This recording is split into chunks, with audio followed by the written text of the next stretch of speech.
E se eu te dissesse que o vilão mais cruel do cinema talvez tenha sido o único que tentou salvar alguém? Here's Johnny! Ele não matava por matar, ele queria que você aprendesse. Ele queria que você mudasse. Mas como que a gente reage a alguém que tá tentando mostrar pra gente os nossos próprios erros?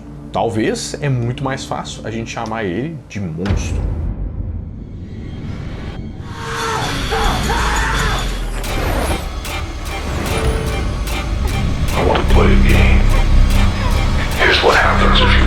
Fala a verdade aqui pra mim, ó. Você lembra da primeira vez que você assistiu Jogos Mortais? Rapaz, esse filme tinha um daqueles quê de proibido, sabe? Era aquela coisa que rodava de pendrive em pendrive, que um ia emprestando pro outro na escola. Ou então naquela locadora de bairro que você ia lá e alugar uns filmes meio escondidos da sua mãe. Você trouxe terror? Não, não tem nenhum terror aqui.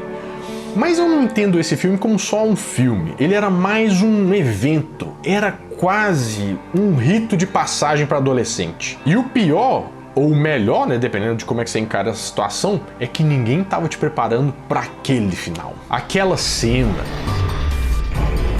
aquela música subindo, o cara levantando do chão, gente. Você fica em choque, calado, vendo um negócio que você acha que você não podia ter visto.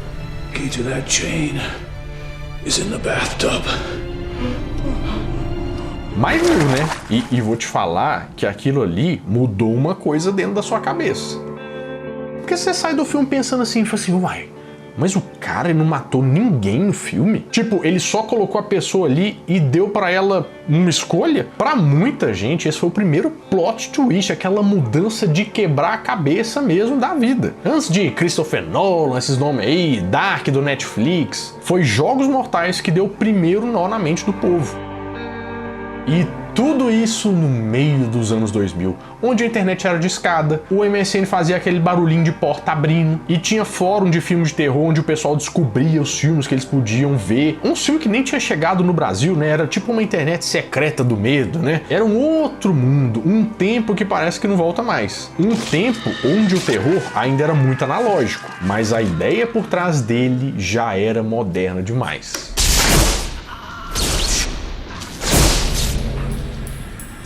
Na primeira vez que você assiste Jogos Mortais, parece só mais um filme de terror comum. Mais um assassino sádico, mais um banho de sangue, mais um vilão clássico, né? Que ele chega nesse patamar. Mas aí você assiste de novo, assiste mais uma vez, e aí você começa a perceber que o Jigsaw não é um personagem tão simples assim. Você percebeu que ele não matava ninguém com as próprias mãos? Ele não saía aí invadindo casa, esfaqueando gente, ele só criava o quê? Os testes. Ele fazia o quê? Colocava a pessoa frente a frente com o resultado das próprias escolhas dela. Deu pra entender? E aí ele dizia pra pessoa, você quer continuar vivendo do mesmo jeito? Ou você tá disposto a fazer o impossível pra você mudar? E por mais doentio que isso possa ser, né? Tinha uma grande mensagem por trás. Tinha uma intenção, tinha uma crítica social e também tinha moral. O cara olhava pra um viciado, por um mentiroso, por um corrupto e punha a pergunta no meio da sala lá. Tipo, você valoriza a vida que você tem? Assim, parece um exagero chamar isso de lição? Talvez também, né? Mas o que é a punição divina se não for isso aí? O que é a punição divina? Colocar a pessoa diante das consequências dos próprios atos dela. É tipo fazer a pessoa sangrar para se redimir? É. Então, o Jigsaw, ele não queria matar, ele queria corrigir as pessoas, que é bem diferente. Mais ou menos também, né, nesse caso aqui. E quando a gente assiste, não dá uma impressão que ele tá julgando ali com os pecados capitais? Ganância, preguiça, vaidade, descaso. Ele não atira em ninguém, mas ele julga as pessoas. E ainda deixa claro, né, não, mas o livre-arbítrio aí, o que você vai fazer com isso aí é coisa totalmente sua. How much blood will you shed to stay alive, Michael? Live or die? Make your choice. É talvez por isso que tem muita gente que tem um incômodo muito grande com esse filme. Tem muita gente que não consegue assistir. Porque lá no fundo, ele obriga a gente a pensar na nossa própria vida. E aí, meu filho, vou te perguntar um negócio. Quem que gosta de olhar no espelho quando ele mostra um tanto de defeito? Agora convenhamos também, né? Os testes dele duravam o quê? 30 segundos ali, podia dar um tempinho a mais. Ninguém consegue pensar na vida com esse negócio, não. Eu demoro 1 hora inteira pra acordar, deitado ali na cama, fazendo nada. Esse é o Se Vira nos 30!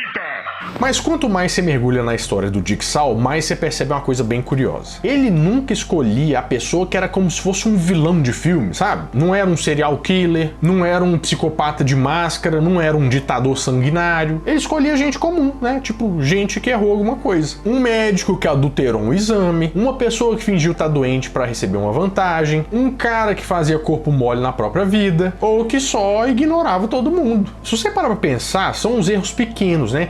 Mas são uns erros humanos e que ali dentro viram a sentença. É como se ele dissesse assim, ó: eu não vim aqui pra te punir por um grande mal. Eu vim te mostrar onde é que você deixou de ser humano. E você sabe o que mais pega pra mim? É que tem muita gente ali que só queria ajudar, que tinha boas intenções, né? Mas só fez uma escolha errada no meio do caminho. Mas no mundo do Jigsaw, isso aí já basta. Tem uma cena que nunca saiu da minha cabeça, é um dos filmes mais pra frente. É um personagem que tenta abrir uma porta que era proibida, mas ele tinha um coração bom, né? Ele queria ajudar as pessoas, mas ele ignorou a instrução de não abrir a porta. E o que aconteceu?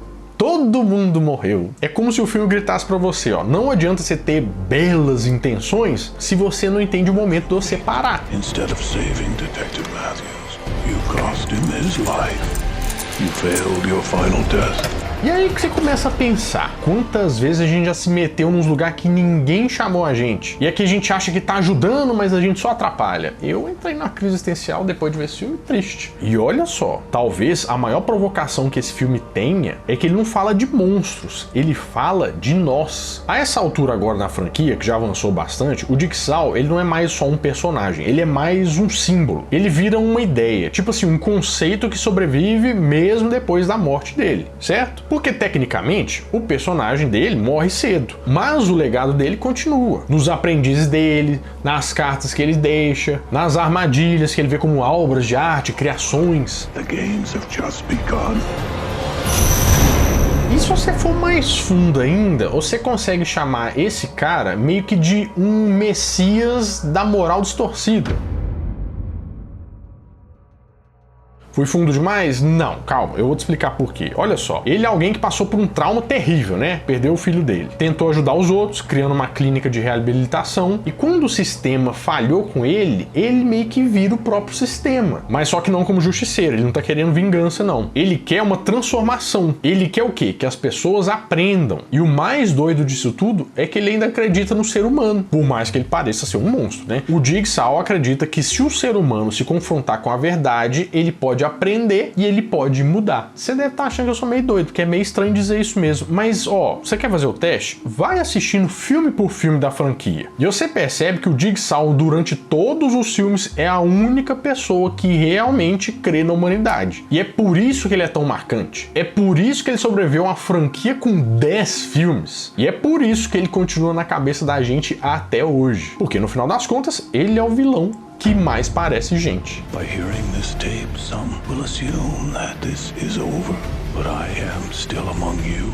Vamos falar a verdade aqui, é fácil você assistir Jogos Mortais e sair falando aí: ah, esse vilão aí é maluco, não, esse filme aí é só uma torturada danada, ah, isso aí é só aquele filminho de susto. Mas se você olhar com carinho, esmero e com microscópio, você vai ver que o verdadeiro terror ali não tá nas armadilhas, ele tá nas perguntas. Tipo, o que você faria se você tivesse mais uma chance? O que você valoriza mesmo na sua vida? Você tá dormindo no ponto ou você tá vivendo igual um zumbi no automático? E isso pega, você sabe por quê? Porque muitas das vezes a gente só muda a forma da gente pensar quando a vida bate forte. Quando você perde alguém, quando você toma um susto de saúde, quando você passa por um negócio que balança tudo, não é verdade? E aí que tá, o Jigsaw é a encarnação desse susto. Ele é como se fosse a vida gritando na cara dos personagens lá falando: o meu filho, você acorda, ou você acorda aí e resolve esse negócio, ou então você vai continuar do mesmo jeito que você tá, vai continuar preso. E é aí que a gente volta pra pergunta que eu te fiz lá no início. Será que ele é realmente o vilão? Ou será que ele só fez aquele papel que ninguém mais teve coragem de fazer? Porque no final das contas, ele fez o que ninguém quer encarar. Colocou o espelho na frente e deixou a gente sozinho lá pra escolher o que nós vamos fazer com esse reflexo. You've probably been wondering when we would see each other again. Today is that day. E vou te falar, depois disso tudo aqui, é difícil a gente não ver umas correlações muito desconfortáveis, muito perturbadoras, eu diria. É um homem que perde o seu único filho, que tenta salvar a humanidade. Mas percebe que ninguém tá ouvindo, né? Não, ninguém quer saber. Então ele resolve aplicar o quê? Provas, testes, armando umas situações onde a pessoa pode ou não pode se redimir. E ele não tira a escolha da pessoa, ele só observa, julga e se decepciona quase sempre. Não te parece um pouco familiar isso que eu falei, não? Não lembra a história de um certo carpinteiro que usava uma sandália, que queria mudar o mundo também e deixou uns discípulos para passar a palavra dele? Não tô lembrando direito quem que é. Não lembra umas certas religiões que te prometem uma salvação, assim, mas joga o peso inteiro do erro nas suas costas? O Jigsaw tem seguidores, tem doutrina, tem legado e tem até uma ideia de ressurreição moral. Ele é tipo um deus severo, sabe? Um deus mais triste, um deus que cansou de esperar a humanidade ir por ela mesma. E antes que você ache que eu só tô exagerando aqui, olha só. Pensa em quantas seitas apareceram com o mesmo tipo de ideia. Alguém que meio que achava que estava salvando as pessoas, mas por meio de extremos. Tipo o David Koresh, que dizia ser um tipo de messias e levou seus seguidores a um confronto bem trágico lá no Texas. Ou o Jim Jones, que fundou uma comunidade no meio da selva e que terminou como um dos episódios mais perturbadores da história moderna. Ou ainda até o grupo Heaven's Gate, onde os seguidores acreditavam que eles iam subir numa nave espacial atrás de um cometa, mas para isso eles precisavam deixar o corpo físico deles para trás, sabe? Todo grupo começa assim, e sempre tem uma coisa em comum: a certeza absoluta de que tá fazendo o bem. Mas esses jogos mortais, além daquele filme passado de pendrive para pendrive que você alugava meio escondidinho, fosse justamente isso, uma grande alegoria, uma grande provocação, um espelho moral, né? Só que virado de cabeça para baixo. No fim, talvez a pergunta que a gente tenha que fazer não é se ele é o vilão ou se ele é o herói. Talvez a verdadeira pergunta seja: o que você faria se você tivesse sentado naquela cadeira? E o mais importante, será que você passaria nesse teste?